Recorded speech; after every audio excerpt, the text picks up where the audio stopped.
नमस्कार विद्यार्थी मित्रांनो, MPSC करिअर्स या आपल्या यूट्यूब चॅनलमध्ये तुम्हा सर्वांचं खूप खूप स्वागत आहे. आज आपल्याला काय बघायचं बघा, आज नीट स्पेशल विभाग होणार आहे. नीट स्पेशलसाठी आहे 11वी NCERTचा जो आपण बायोलॉजिकल क्लासिफिकेशन सजीवांचे वर्गीकरण जो आपण चॅप्टर चालू केला होता त्याचा पुढचा पार्ट आज आपण बघणार आहोत. किंगडम प्रोटिस्टा तुमच्या स्क्रीनवर जो दिसतोय किंगडम प्रोटिस्टा. आता नाव अवघड आहे, कंटेंट इंग्लिशमध्ये म्हणून घाबरून जायचं नाही. खूप सोपं आहे. तुम्हाला काही बेसिक गोष्टी जर समजल्या तर सगळं कळणार आहे. ठीक आहे. जसं मी तुम्हाला दरवेळेला सांगतो की सायन्समध्ये आपल्याला करायचं आहे काय, सायन्समध्ये आपल्याला दोनच गोष्टी करायच्यात. कोणकोणत्या गोष्टी करायच्या सायन्समध्ये? एक तर नाव लक्षात ठेवायचं आहे आणि दुसरं कन्सेप्ट लक्षात ठेवायचं आहे. नाव लक्षात ठेवायचं आणि कन्सेप्ट लक्षात ठेवायचं आहे. ठीक आहे. या दोन जर गोष्टी तुम्हाला समजल्या तर तुम्ही अख्खा सायन्स लक्षात ठेवाल, हे लक्षात ठेवा. ठीक आहे.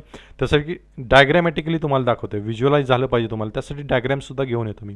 किंगडम प्रोटिस्टा काय असेल, याची पार्श्वभूमी काय आहे, हे तुम्हाला लास्ट लेक्चरला सांगितलं होतं. ज्यांनी माझं लास्ट लेक्चर पाहिलं नसेल त्यांनी डिस्क्रिप्शनमध्ये लिंक दिली आहे बघा, तिथून ओपन करून लास्ट लेक्चरसुद्धा पहा, म्हणजे तुम्हाला एक बॅकग्राऊंड कळून जाईल याची बॅकग्राऊंड काय होती ते. ठीक आहे. तरी मी एक तुम्हाला रॅपिडमध्ये सांगतो, आपण बायोलॉजिकल क्लासिफिकेशन कुठून चालू केला होता. ठीक आहे. बायोलॉजिकल क्लासिफिकेशन आपण चालू केला होता अरिस्टॉटलपासून. मी तुम्हाला काय म्हटलं होतं की सजीवांचं पहिल्यांदा नॅचरली, जी सायंटिफिकली आपण म्हणतो, सजीवांचं पहिल्यांदा वर्गीकरण करण्याचा प्रयत्न केला होता अरिस्टॉटल या सायंटिस्टने. अरिस्टॉटलने एक साध्या सिंपल पद्धतीने वर्गीकरण केलं होतं, ज्याला आपण अरिस्टॉटलची सिस्टीम असं म्हटलं होतं. काय होती ही सिस्टीम? तर त्याने वर्गीकरण कशात केलं होतं? प्लांट्स आणि ॲनिमल्स या साध्या दोन गोष्टींमध्येच केलं होतं, फक्त प्लांट्स आणि ॲनिमल्स. हे तुम्ही लास्ट लेक्चरला जाऊन एकदा बघू शकता. ठीक आहे. अरिस्टॉटलनी याने काय केलं होतं? पहिल्यांदा सजीवांचं वर्गीकरण करण्याचा प्रयत्न केला होता. त्याच्यानंतर टू किंगडम क्लासिफिकेशन आलं लिनियसने, कार्लस लिनियस, याचं नाव लक्षात ठेवा. याने काय केलं? प्लांट किंगडम आणि ॲनिमल किंगडम या दोन गटामध्ये त्याचं वर्गीकरण केलं. पण कार्लस लिनियसच्या या टू किंगडम क्लासिफिकेशनचे काहीतरी दोष होते. ठीक आहे. त्यासाठी मग हॅकेलने, अर्नेस्ट हॅकेल याचं नाव लक्षात ठेवा, हाच आपल्याला उपयोगाला येणार आहे. अर्नेस्ट हॅकेल याने 1886ला तिसरा ग्रुप काढला, ज्याला नाव दिलं प्रोटिस्टा, आणि ह्याच ग्रुपचा आज आपल्याला अभ्यास करायचा आहे, किंगडम प्रोटिस्टा. ठीक आहे. ह्याचाच आपल्याला अभ्यास करायचा आहे. हे नाव कोणी सजेस्ट केलं? प्रोटिस्टा हे नाव कोणी सजेस्ट केलं? तर अर्नेस्ट हॅकेल यानेच हे नाव सजेस्ट केलं होतं, हे लक्षात ठेवा, कारण त्यानेच हा ग्रुप काढला आहे. त्यामुळे नावसुद्धा कोण डिझाईन करणार आहे? अर्नेस्ट हॅकेल. त्यानेच हे नाव दिलं आहे प्रोटिस्टा म्हणून. ठीक आहे. असं 3 किंगडममध्ये याने क्लासिफिकेशन केलं. त्यानंतर काय आलं? या 3 किंगडम क्लासिफिकेशनमध्ये सुद्धा काही दोष होते, म्हणून आलं 4 किंगडम क्लासिफिकेशन. याचा कोणी शोध लावला? कोपलँड या शास्त्रज्ञाने 1956 साली. आणि काय आलं तुमचा? मोनेरा, एक पेशीवर सगळे सजीव, मोनेरा. ठीक आहे. 4 किंगडम क्लासिफिकेशनमध्ये काही एक गट होता जो या चारीमध्ये बसत नव्हता, म्हणून त्यांचा एक 5वा सेपरेट ग्रुप केला RH विटेकर यांनी. ठीक आहे. आपण एक लास्ट लेक्चरचं एक रॅपिड रिव्हिजन फक्त बघतोय, इथपर्यंतच आज बघणार आहे आपण. RH विटेकर यांनी काय केलं?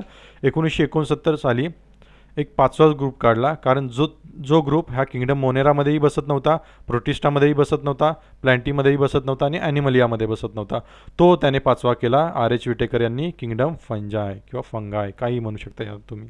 ठीक आहे. ते होते RH विटेकर यांनी प्रपोज केली 5 किंगडम क्लासिफिकेशन. हे लक्षात ठेवा, फोटो दिला आहे. आता आपल्याला बघायचं आहे अर्नेस्ट हॅकेल यांचा प्रोटिस्टा बघायचा आहे. आज आपल्याला प्रोटिस्टा बघायचा आहे. लास्ट लेक्चरला तुम्हाला क्लासिफिकेशन काय कसं डिराईव्ह झालं ते तुम्हाला सांगितलं. त्यानं आपण मोनेरासुद्धा बघितला होता, आर्के बॅक्टेरिया बघितला होता, यू बॅक्टेरिया बघितला होता, सायनो बॅक्टेरिया बघितल्या होत्या. ज्यांनी बघितल्या नसतील त्यांनी डिस्क्रिप्शनमध्ये जाऊन बघा लिंक. आज आपण लाईव्ह लेक्चर घेतो आहे किंगडम प्रोटिस्टा यावरती. किंगडम प्रोटिस्टा बघा काय, डायग्रॅम पहिल्यांदा बघून घ्या. किंगडम प्रोटिस्टा बघा, काय काय तुम्हाला पाण्यामध्येही आढळतील, बरोबर?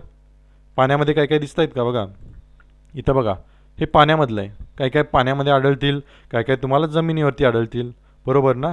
म्हणजे याची हॅबिटॅट कशी असेल? हॅबिटॅट म्हणजे कुठे राहतात, त्यांना म्हणतात हॅबिटॅट, मराठीमध्ये म्हणतात त्याला अधिवास. ठीक आहे. काही काही पाण्यामध्ये राहतात ते किंगडम प्रोटिस्टामधले प्राणी. ठीक आहे.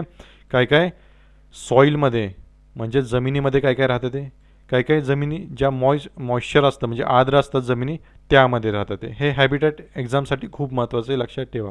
मोनेराची लक्षात ठेवा, प्रोटिस्टाची लक्षात ठेवा की कुठं कुठं काय काय राहत आहे ते. ठीक आहे. हॅबिटॅट काय त्यांचं? ॲक्वॅटिक आहे, प्रेझेंट इन सॉईल किंवा मॉइश्चर एरियामध्ये ते राहतं ते. ठीक आहे. याच्यामध्ये काय काय असतं बघा. आता पहिलं वाक्य बघा, किंगडम प्रोटिस्टा पहिलं वाक्य बघा, ते काय आहेत? काय काय युनिसेल्युलर आहेत, काय काय एकपेशीयसुद्धा आहेत, पण काय काय मल्टीसेल्युलर आहेत. आता इथून मल्टीसेल्युलर यायला सुरुवात झाली. किंगडम मोनेरा आपण बघितला होता. मोनेरामध्ये पूर्ण एकपेशीय सजीव होते.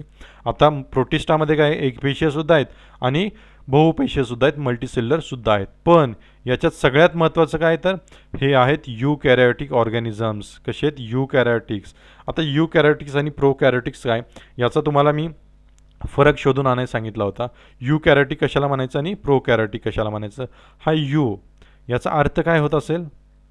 याचा अर्थ काय होत असेल? कॅरियोटिक म्हणजे काय? न्यूक्लियस. कॅरियोटिक म्हणजे काय? न्यूक्लियस. मी काय सांगितलं तुम्हाला? एक तर नाव लक्षात ठेवायचं आणि कन्सेप्ट लक्षात ठेवायचा. नावं लक्षात कशाची ठेवायची? कन्सेप्टवरूनच नावं लक्षात ठेवायची. ठीक आहे. आता याची फोड करू आपण. युकॅरियोटिकची फोड करू म्हणजे तुम्ही हे जन्मभर विसरणार नाही युकॅरियोटिक म्हणजे काय. ठीक आहे. युकॅरियोटिकची आपण फोड करू. यू आणि कॅरियोटिक. कॅरियोटिकचा अर्थ काय सांगितलं तुम्हाला? की न्यूक्लियस. ठीक आहे. आणि यू म्हणजे काय? याला म्हणतात ट्रू न्यूक्लियस. ट्रू म्हणजे खरा, किंवा याला आपण वेल डेव्हलप न्यूक्लियससुद्धा म्हणू शकतो. म्हणजेच काय तर इथून पुढं जे युकॅरियोटिक ऑर्गॅनिझम्स असतात त्यांचा कॅरियोटिक म्हणजेच न्यूक्लियस हा डेव्हलप असतो. म्हणजे न्यूक्लियसमध्ये सगळे ऑर्गॅनिल्स असतात. म्हणजे काय काय असू शकतं त्यामध्ये? तुमचा रायबोझोम्स असू शकतात, तुमच्या मायटोकॉन्ड्रिया असू शकतात, एंडोप्लाझमिक रेटिक्युलम असू शकतात. हे सगळे ऑर्गॅनिल्स जे तुमच्या सेलमध्ये असतात ते सगळे प्रेझेंट असतात. आणि सगळेच जर ऑर्गन्स सेलमधले प्रेझेंट्स असतील तर त्याला म्हणायचं युकॅरियोटिक ऑर्गॅनिझम म्हणजेच ट्रू कॅरियोटिक. ट्रू कॅरियोटिक म्हणजे काय? वेल डेव्हलप कॅरियोटिक. कॅरियोटिकचा अर्थ होतो न्यूक्लियस. न्यूक्लियस ज्यांचा वेल डेव्हलप्ड असतो त्यांना म्हणायचं युकॅरियोटिक. ठीक आहे. अर्थ काय होतो? यू म्हणजे ट्रू आणि कॅरियोटिक म्हणजे न्यूक्लियस. म्हणजे ज्यांचा न्यूक्लियस हा ट्रू आहे म्हणजेच कसा वेल डेव्हलप्ड आहे त्यांना म्हणायचं युकॅरियोटिक ऑर्गॅनिझम. ज्या सजीवांचा न्यूक्लियस ठीक आहे हा वेल डेव्हलप आहे त्यांना काय म्हणायचं? युकॅरियोटिक ऑर्गॅनिझम्स. ठीक आहे. राहील लक्षात. आता जो मोनेरा आपण लास्ट लेक्चरला बघितला होता तो प्रोकॅरियोटिक होता. प्रोचा अर्थ तुम्हाला सांगितलं होता. प्रो म्हणजे ओल्ड, जुना न्यूक्लियस आहे त्याचा, वेल डेव्हलप नाही आहे. पण याचा कसा आहे प्रोटिस्टाचा? युकॅरियोटिक आहे म्हणजे काय? वेल डेव्हलप्ड आहे. हे लक्षात ठेवा. हेच फरक आहे आणि हेच तुम्हाला एक्झामला लिहायचं आहे. ठीक आहे. हेच आणि हेच तुम्हाला एक्झामला लिहायचं आहे. युकॅरियोटिक हा शब्द बघितला की एक्झामिनर तुम्हाला बरोबर मार्क्स देणार आहे. हे लक्षात ठेवा. युकॅरियोटिक प्रोटिस्टाबरोबर आलाच पाहिजे. ठीक आहे. पुढचं वाक्य बघा काय? It forms a link between. कशामध्ये लिंक करतात? प्लॅन्ट, ॲनिमल आणि फंजाय. प्लॅन्ट, ॲनिमल आणि फंजायमध्ये हे लिंक क्रिएट करतात. हे मधलं आहे. ठीक आहे. हे लक्षात ठेवा. हॅबिटेट आपण बघितलं. काय काय पाण्यामध्ये राहत आहे ते, काय काय जमिनीवरती राहत आहे ते. ठीक आहे. आता मोड ऑफ न्यूट्रिशन हे महत्त्वाचं. हे तुम्हाला एक्झामला लिहायचं आहे. मोड ऑफ न्यूट्रिशन कन्सेप्ट लक्षात ठेवा. कन्सेप्ट लक्षात राहिला सगळं लक्षात राहते. मोड ऑफ न्यूट्रिशन म्हणजे अन्न कसं ग्रहण करतात. ठीक आहे. काय काय याच्यातले होलोट्रॉपिक आहेत. आता होलोट्रॉपिक म्हणजे काय? कोण सांगेल होलोट्रॉपिक म्हणजे काय? होलोट्रॉपिकचा अर्थ आहे असा सजीव गिळंकृत करणे. ठीक आहे.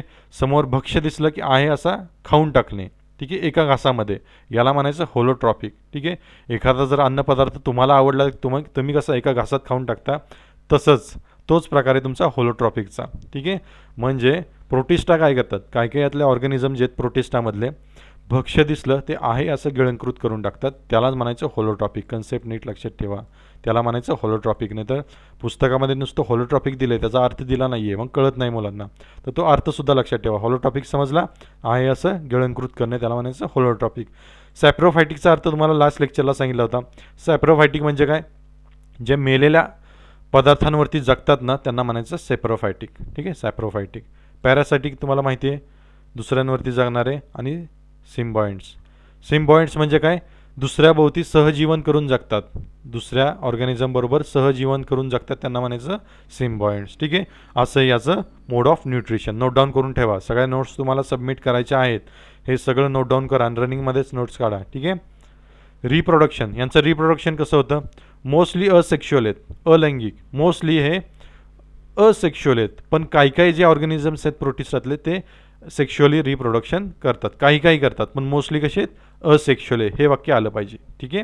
हे वाक्य आलं पाहिजे. आता लोकोमोशन कसं आहे यांचं बघा.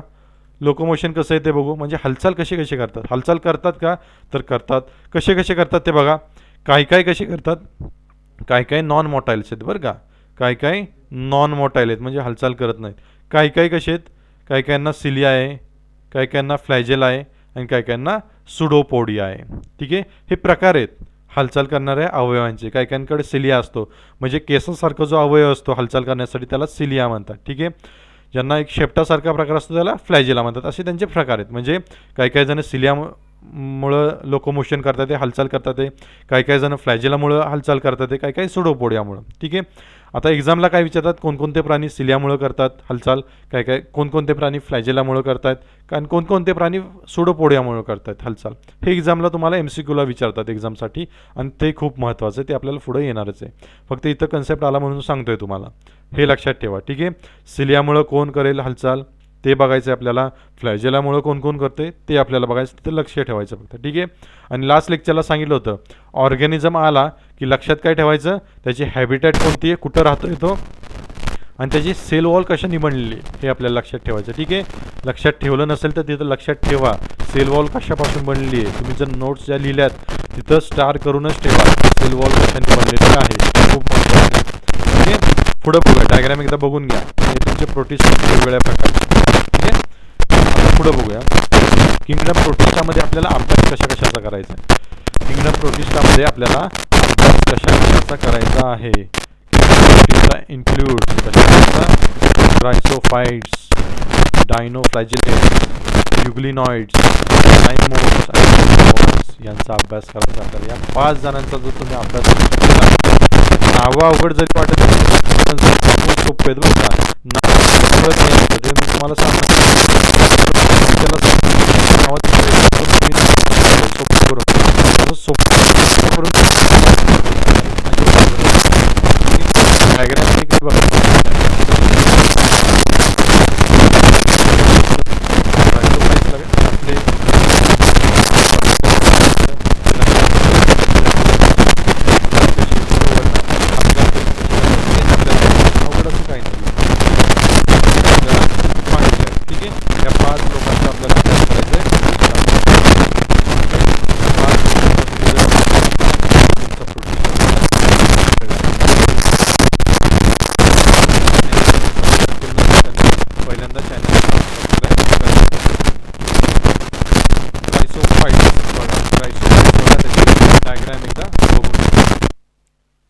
बघा. क्रायसोफाइट्समध्ये काय काय येते बघा. क्रायसोफाइट्समध्ये काय काय येते याला म्हणतात काय बघा, सगळ्यात महत्त्वाचं एक्झामसाठी याला म्हणतात गोल्डन अल्गी.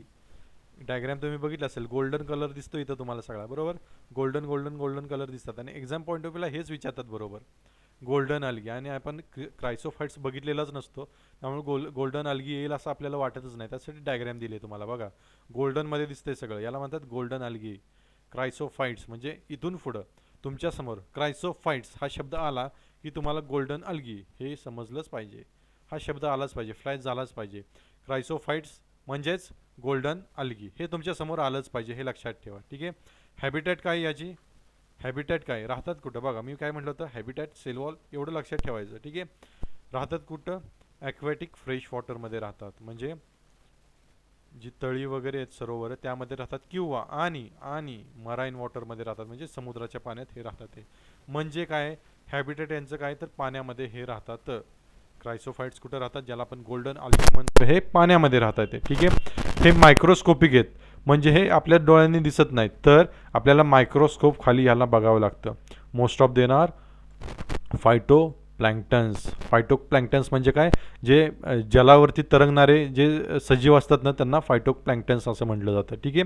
ते प्लँक्टन्स आहे. रेडमध्ये काय दिलं आहे, कारण तुम्ही जेव्हा उत्तर द्याल त्यामध्ये हा शब्द आलाच पाहिजे, फायटोप्लँक्टन्स. ठीक आहे. फायटो म्हणजे लाईट आणि प्लँक्टन्स म्हणजे काय, जे पाण्यावरती तरंगतात ना जे सजीव, त्यांना प्लँक्टन्स असं म्हटलं जातं. त्यामुळं हा शब्द तुमच्या एक्झाममध्ये आलाच पाहिजे, त्याचं सांगितलं आहे तुम्हाला. ठीक आहे. मायक्रोस्कोपिक पण लिहा आणि फायटोप्लँक्टन्ससुद्धा लिहा.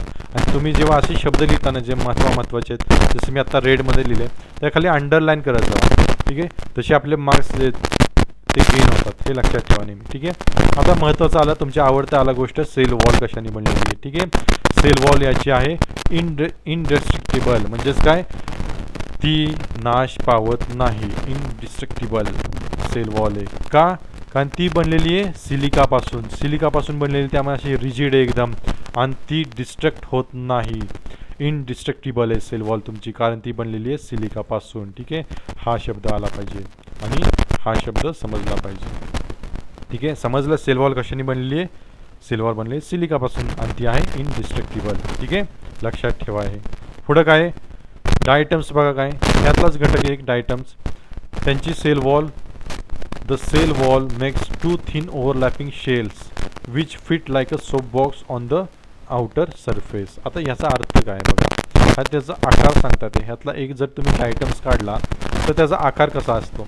तुम्ही पेड्याचा वगैरे बॉक्स बघितला असेल, असा एक खाली बॉक्स असतो आणि त्याच्यावरनं ओव्हरलॅपिंग एक बॉक्स असतो. सेम याची रचना असते. ते जे म्हणतात ना 2 थिन ओव्हरलॅपिंग शेल्स असतात, 2 थिन ओव्हरलॅपिंग शेल्स ते असे असतात. किंवा सोनाराच्या दुकानात गेला असेल तुम्ही, रिंग बॉक्स बघितला असेल, खालून एक बॉक्स असतो आणि वरून एक त्याला कवरिंग असतं.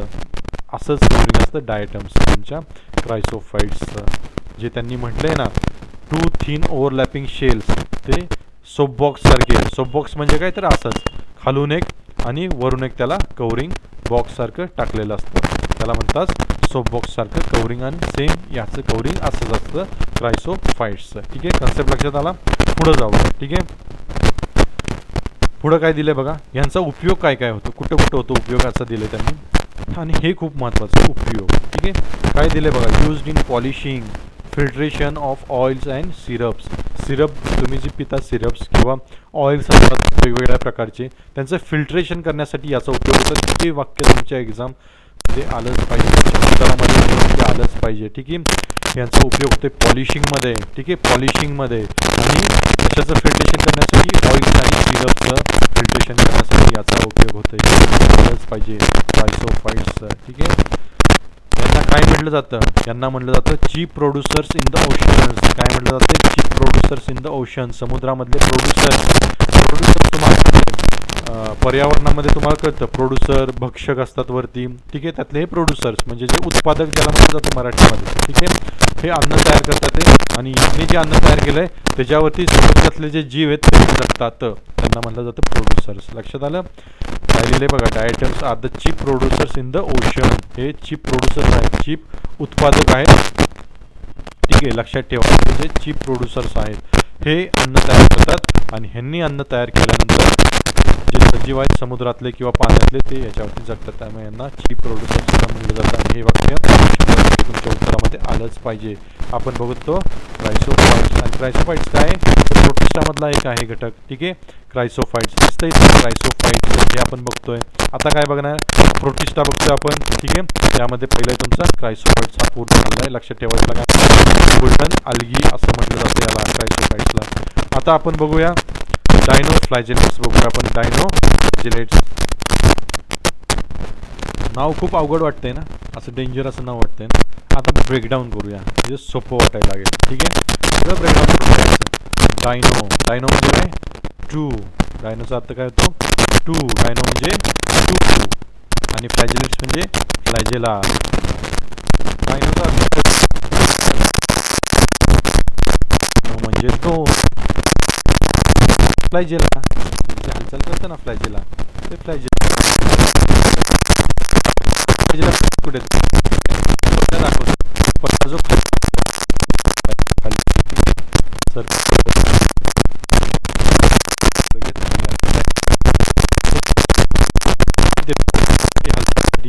तुम्ही म्हटलं 2 फ्लॅजेल, तर दुसरा आहे ना लॉन्जिट्यूड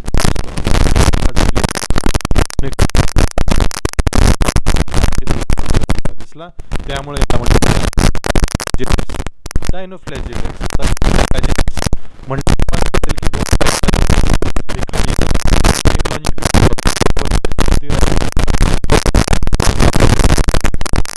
मध्ये पाहिलं होतं, आपल्या स्लाइडमध्ये काय पाहिलं होतं, क्रायसोफाईट्स. तुम्हाला म्हटलं तर क्रायसोफाईट्स म्हटल्यानंतर तुम्हाला कळलं पाहिजे की गोल्डन अल्गी. तसं आता क्रायसोफाईट्स म्हटल्यानंतर गोल्डन अल्गी, आता डायनोफ्लॅजेलेट्स म्हटल्यानंतर तुम्हाला काय कळलं पाहिजे,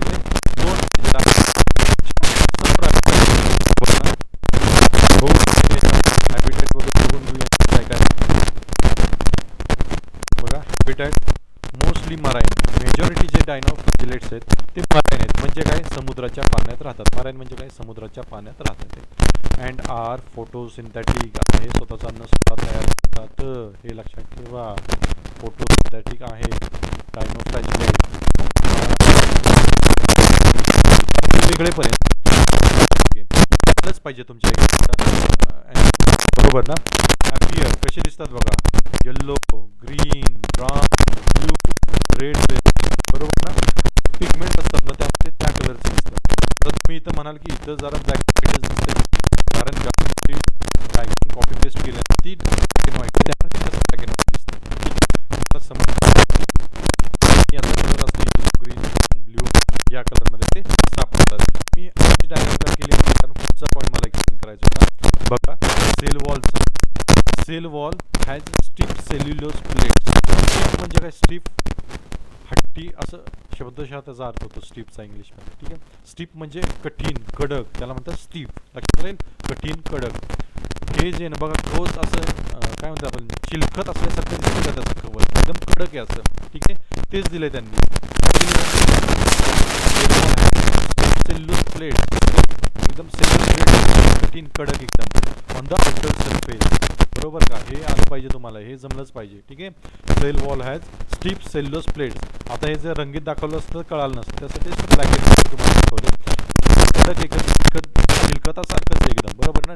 डायनोफ्लॅजिलेट्सचं आउटर कव्हरिंग, त्यासाठी ते मी तसं दाखवले तुम्हाला. ठीक आहे, cell wall has stiff cellulose plates on the outer surface. हे डायग्राम लक्षात ठेवा. ठीक आहे, आता बघा, दे हॅव टू फ्लॅजेला, दोन आहेत ना फ्लॅजेला त्यांना, असं एक आणि आडवी एक. बरोबर, one lies longitudinally and other transversely in a furrow between wall plates. बरोबर, वॉल प्लेट्स म्हणजे मधून एक जाती आहे आणि एक अशी आहे. बरोबर ना, अशा दोन फ्लॅजेला आहेत. हे जे वेगळेपण आहे डायनोफ्लॅजिलेट्सचं, वेगळेपण काय डायनोफ्लॅजिलेट्सचं, डायनो म्हणजे दोन फ्लॅजेला आहेत त्यांना. बरोबर ना, दोन फ्लॅजेला आहेत आणि त्याची सेल वॉल कशी आहे, एकदम कडक आहे. स्टिफ हा शब्द आला पाहिजे, स्टिफ सेल्युलोज प्लेट्सनी बनलेली आहे. बरोबर, आणि फोटोसिंथेटिक आहेत, फोटोसिंथेटिक हे जमलं पाहिजे. बरोबर, अशा गोष्टी तुम्हाला जमल्या पाहिजेत. पुढे बघूया काय, आता महत्त्वाचा पार्ट आला आहे बरं का, बेसिक झालं, आता महत्त्वाच्या पार्टकडे येऊया. ते मल्टिप्लाय रॅपिडली. ठीक आहे, ते रॅपिडली मल्टिप्लाय होत आहेत. ठीक आहे, एकाचे दोन होतात, दोनाचे चार होतात. And toxins release by such large number.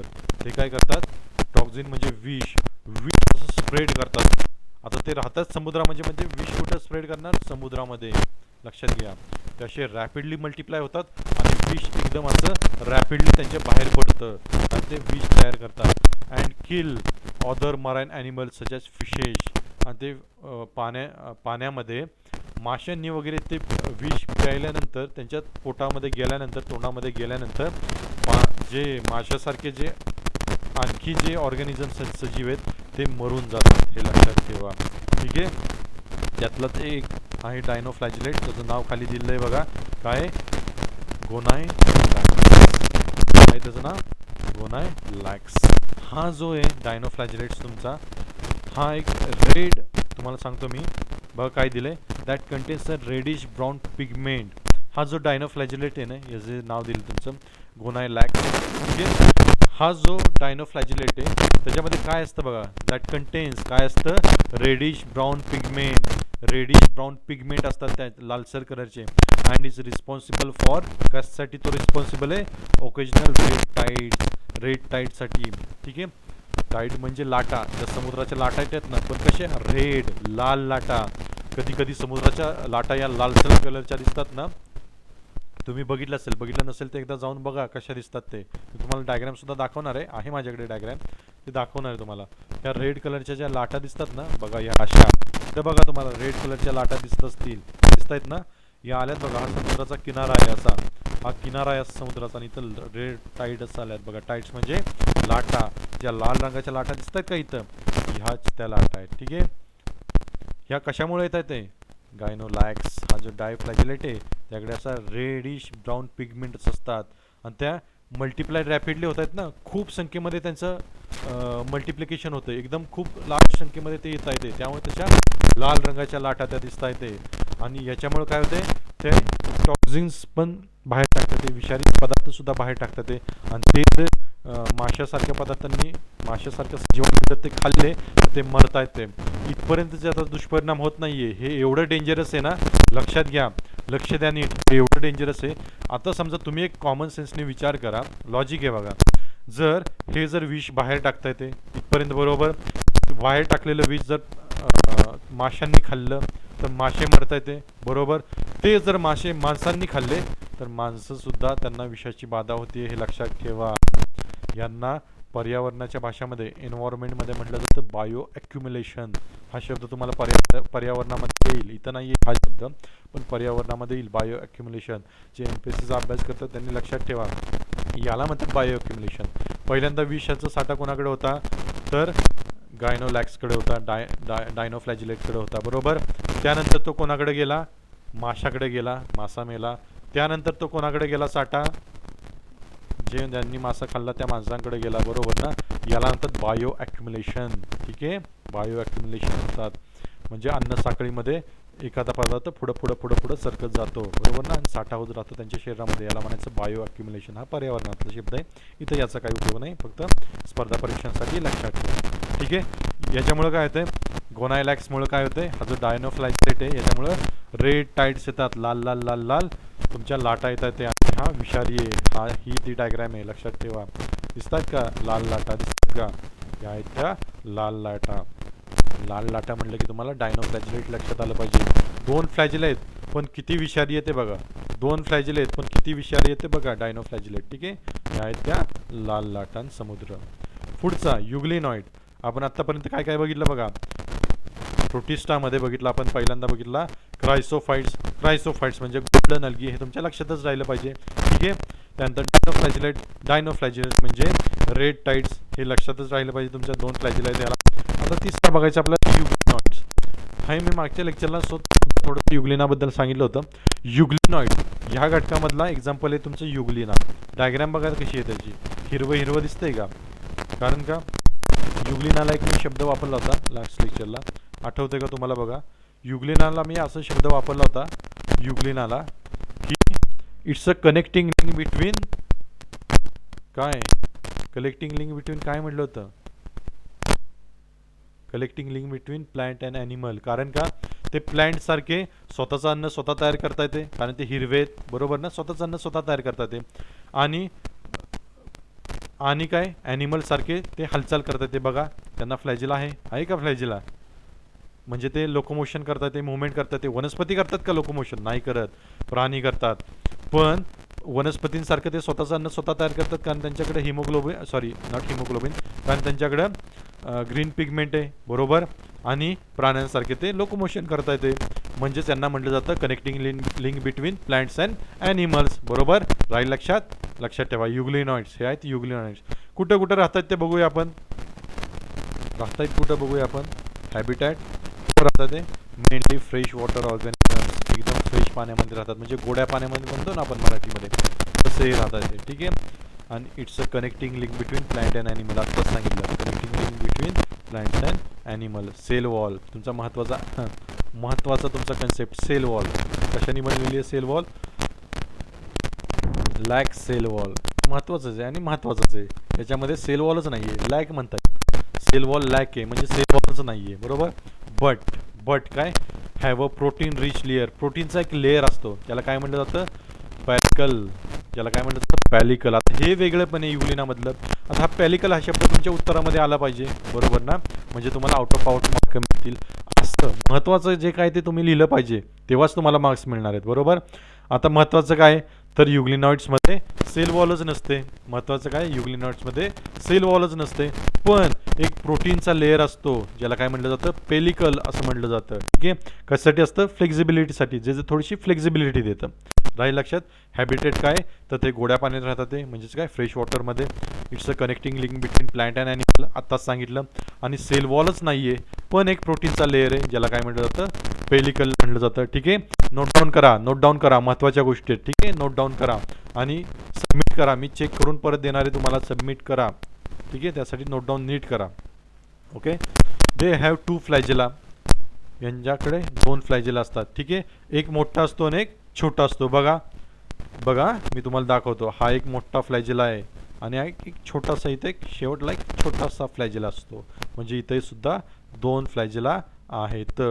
आता युग्लिनॉइड्समधले ना काय ॲट्रोटॉप्स असतात, काय हिट्रोटॉप्स असतात. आता तुम्ही तर म्हटलं होतं की सर युग्लिना हा स्वतःचा अन्न स्वतः तयार करतोय, इथं दिसतंय सुद्धा आम्हाला ग्रीन पिगमेंट, मग कसं काय, ॲटोट्रॉप्स कळलं की बाबा स्वतःचं अन्न स्वतः का तयार करतात ॲटोट्रॉप्स. हिटोट्रॉप्स कसं काय बघा. आता हे कुठं राहत आहेत बघा, पाण्यामध्ये राहतात. एक कन्सेप्ट समजून घ्या. युग्लिनट्स जे तुमचे युग्लिना हे पाण्यामध्ये राहतात ते, आणि पाण्यामध्ये प्रत्येक वेळेला त्यांना सूर्यप्रकाश मिळेल का अन्न तयार करण्यासाठी, तर प्रत्येक वेळेला मिळणार नाही. प्रत्येक वेळेला युग्लिना समुद्र सपाटीवरती असेल का, तर प्रत्येक वेळेला असणार नाही. समुद्राच्या एकदम बॉटमला सुद्धा असू शकतं ना, बरोबर आहे. बॉटमला जर समुद्राच्या किंवा पाण्याच्या बॉटमला असतील युग्लिना, तर तसं सूर्यप्रकाश कधी मिळणार आणि स्वतःचा अन्न स्वतः तयार कधी करणार, मग त्यावेळेला ते बनतात हिट्रोटॉप्स म्हणतात. त्यावेळेला ते बनतात हिट्रोटॉप्स, पण त्यांच्यामध्ये क्षमता असते स्वतः करण्याची. त्यामुळे हिट्रोटॉप्स पण असतात आणि हिट्रोटॉप्स सुद्धा असतात. राहिला लक्षात, कन्सेप्ट लक्षात राहिला, बरोबर ना. समुद्राचे जर तळाला असतील राहत, तर मग सूर्यप्रकाश मिळणार नाही तळाला, बरोबर. मग सूर्यप्रकाश मिळाला नाही तर अन्न तर तयार केलं पाहिजे, मग त्यावेळी ते हिट्रोटॉप्स बनतात आणि दुसऱ्याकडून अन्न ग्रहण करतात. ठीक आहे, राहिलं लक्षात. युग्लिना हे त्याचं एक्झाम्पल आहे युग्लिनॉइड्समधलं. ठीक आहे, खूप महत्त्वाचं आहे, नोट डाऊन करून ठेवा आणि सारखी रिव्हिजन करायचं, म्हणजे नावं लक्षात राहतात. नावं कन्सेप्ट असं लक्षात ठेवायचं. युग्लिनॉइड्स म्हणजे असं इमॅजिन करायचं. तुमचं व्हिज्युअलायझेशन पॉवर वाढवा. व्हिज्युअलायझेशन केलं ना की तुमच्या कन्सेप्ट लक्षात राहतात, हे लक्षात ठेवा. आणि हाच अभ्यास करण्याचा एक स्मार्ट एक तरीका आहे अभ्यास करण्याचा. त्यासाठी डायग्रॅम्स तुमच्या डोळ्यासमोर घेऊन येतोय. आता बघा, तुम्ही जर डायग्रॅम आणि युग्लिनॉइड असा कम्पॅरेटिव्हली अभ्यास केला ना की युग्लिनॉइड असं डोळे झाकले तरी तुम्हाला हीच डायग्रॅम आठवणार आहे, लक्षात ठेवा. त्यासाठी डायग्रॅम्स तुमच्या सगळ्या घेऊन येतोय. आता पुढचं बघूया, स्लाइम मोल्ड. आता हे काय प्रकारे, असं तुम्हाला प्रश्न पडला असेल की स्लाइम मोल्ड काय प्रकारे, बरोबर ना. तर तुम्हाला सांगतो मी स्लाइम मोल्ड काय, त्याचा अर्थ सांगतो मराठीमध्ये.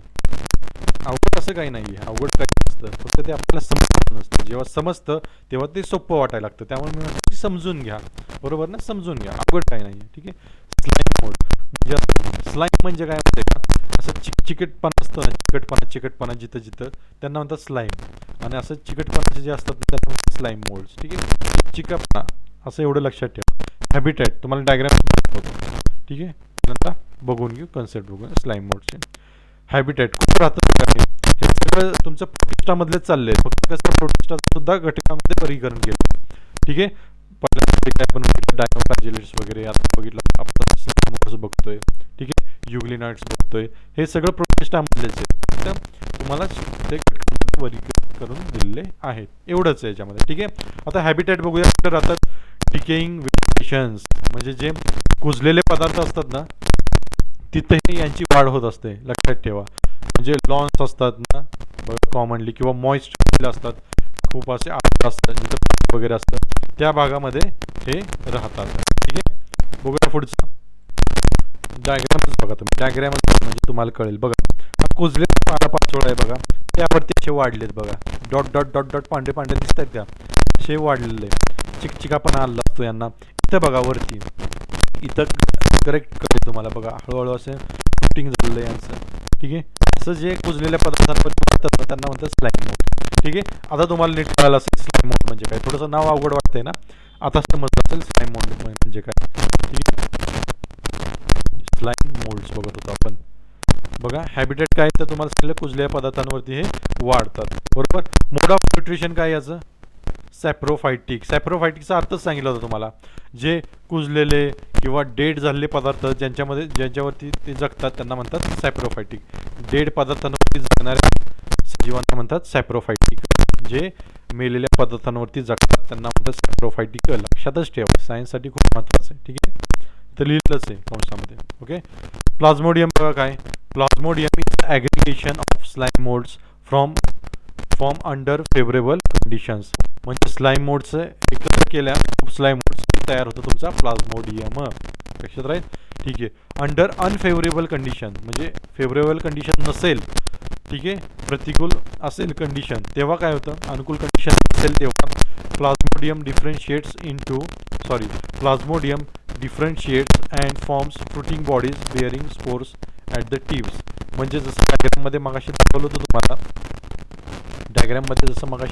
तुम्हाला, जे फ्रुटिंग बॉडी तयार करतात अनफेवरेबल कंडिशनमध्ये. जेव्हा प्रतिकूल परिस्थिती असते तेव्हा अशी, हे बघा जे तुम्हाला तिथं दिसतंय वरती कोंब आल्यासारखं दिसतंय ना, याला म्हणतात स्पोर्स. हे जे स्पोर्स तयार झालेत हे अनफेवरेबल कंडिशनमध्ये, म्हणजेच कसे तर प्रतिकूल परिस्थितीमध्ये हे तयार होत आहे, ते लक्षात राहील. ठीक आहे, प्रतिकूल परिस्थितीमध्ये ते तयार होतात ते. ठीक आहे. पुढे शेवटचं वाक्य काय दिलंय बघा. दिस स्पोर्स, हे जे स्पोर्स आहेत जे आता तुम्हाला डायग्राममध्ये दाखवले, fruiting body can survive for very long, खूप दिवस ते सर्वाईव्ह करू शकतात अंडर ॲडवर्स कंडिशन.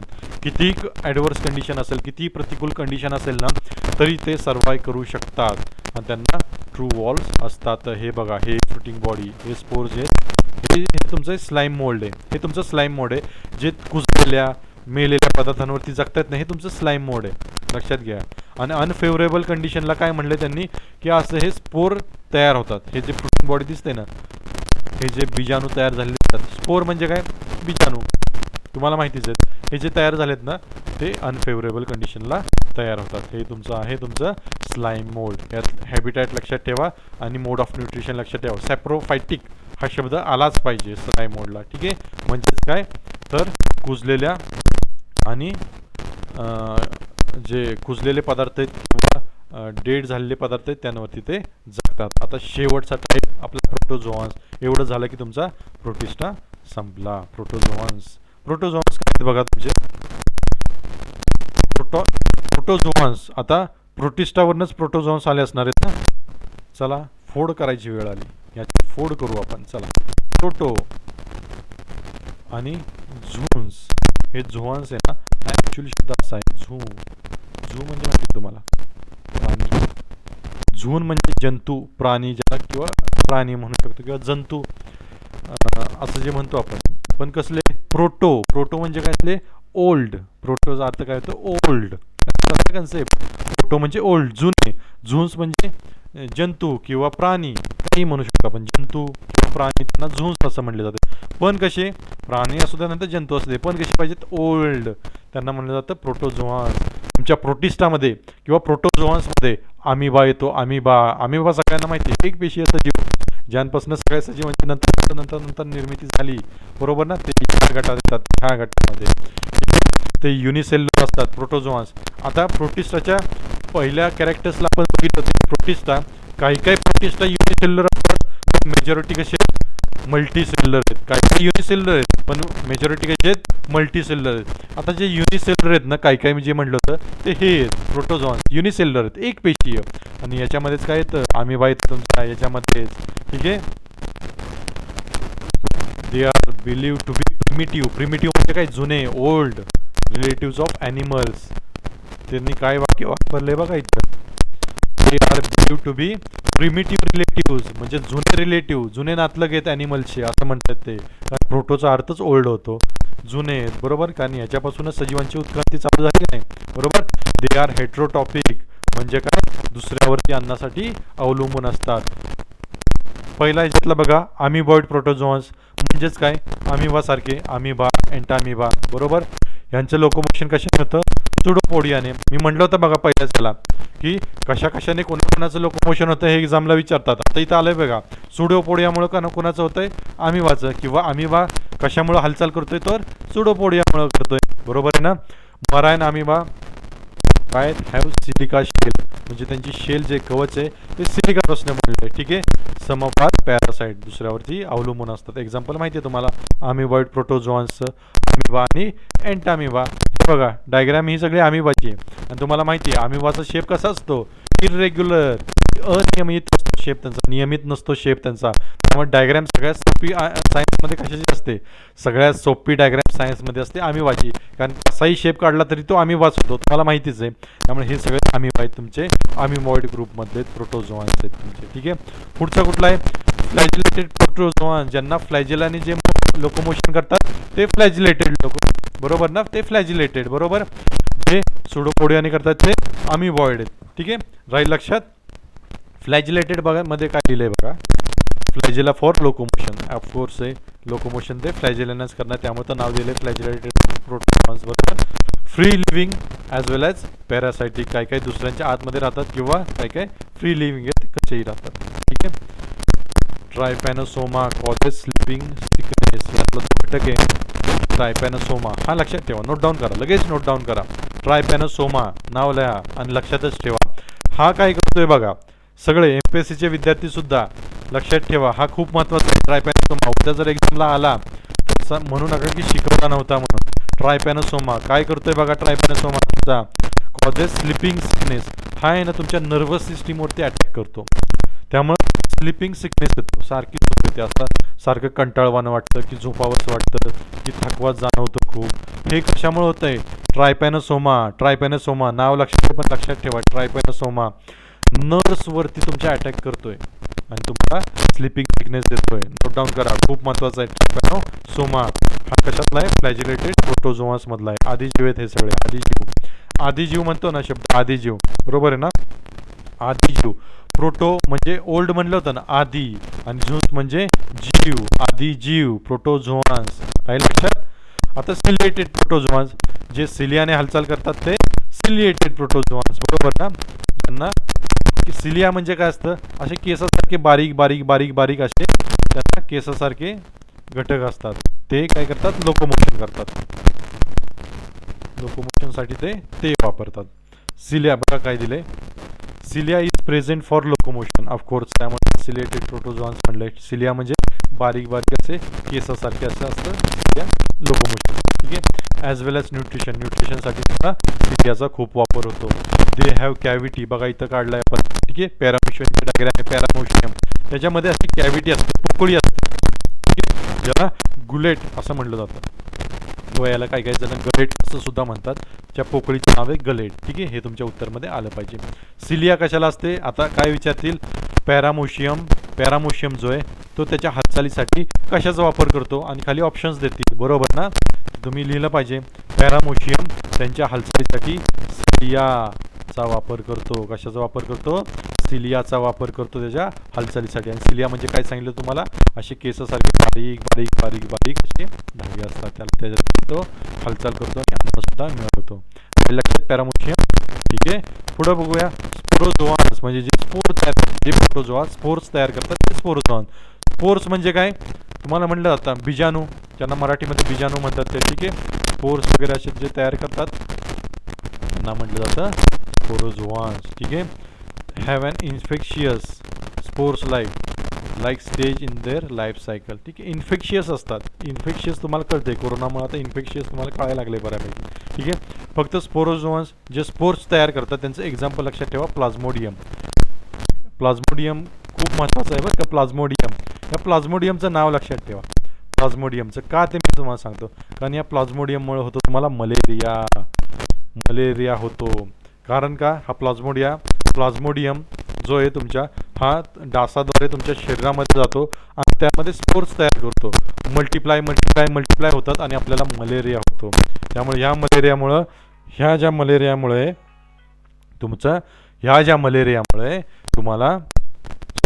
प्लाझ्मोडियममुळे तुम्हाला मलेरिया हा रोग होतो. आता हा दिसतो कसा, ते पटकन बघून घ्या. जो प्लाझ्मोडियम आपल्याला मलेरिया करू शकतो तो कसा दिसतो बघा, मायक्रोस्कोप खालीच बघायला लागतो आणि ते स्पोर्स तयार झाले तुम्हाला दिसत असतील, त्यामुळे त्याला म्हणतात स्पोरोझोआन्स. एवढंच आहे, याच्यामध्ये काही नाही आहे. डायग्रॅमॅटिकली लक्षात ठेवा, डायग्रॅम काढा, नोट्स नक्की लिहून ठेवा, ठीक आहे. काय बघितलं बघा, आपण चालू केलं होतं की किंगडम प्रोटिस्टा चालू केला होता, काही युनिसेल्युलर आहेत, पण काही मल्टीसेल्युलर असं सांगितलं होतं. हॅबिटॅट, न्यूट्रिशन वगैरे आणि लोकोमोशन, ह्या गोष्टी तुमच्या उत्तरामध्ये आल्याच पाहिजेत. हॅबिटॅट लिहायचं, न्यूट्रिशन लिहायचं आणि लोकोमोशन लिहायचं. आणि तुम्हाला माहिती आहे की जे आदिजीव होते सगळे पाण्यामध्येच राहत होते, त्यामुळे हॅबिटॅटचा तर प्रश्न नाही. ॲक्वेटिक लिहिलं की उत्तर झालं तुमचं, बरोबर ना. फक्त डायग्रॅमॅटिकली लक्षात ठेवा. त्यानंतर हे जे घटक आहेत त्यांचे प्रोटिस्टाचे, क्रायसोफाइट्स, डायनोफ्लॅजिलेट्स, युग्लिनॉइड्स, स्लाइम मोड्स आणि प्रोटोझोआन्स, हे नीट लिहून घ्या, नोट डाऊन करा, समजून घ्या. मी कन्सेप्ट तुमचे सगळे नीट क्लिअर केलेलं आहे, ठीक आहे. हे रेड टाइट्स वगैरे नीट लक्षात ठेवा. युग्लिनॉइड्स हे स्वतःचं अन्न स्वतः तयार करतात, हे सुद्धा लक्षात ठेवा.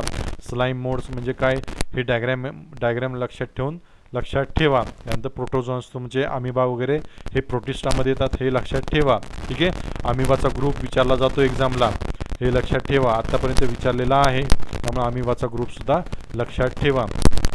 आपल्या चॅनेलला नक्की सबस्क्राईब करा आणि व्हिडिओला लाईक करायला विसरू नका. थँक्यू व्हेरी मच, ठीक आहे. व्हिडिओला बघितल्याबद्दल खूप खूप धन्यवाद. तुमच्या सगळ्यांचे खूप खूप आभार. Thank you very much. पुढच्या लेक्चरला लवकरच भेटू. थँक्यू.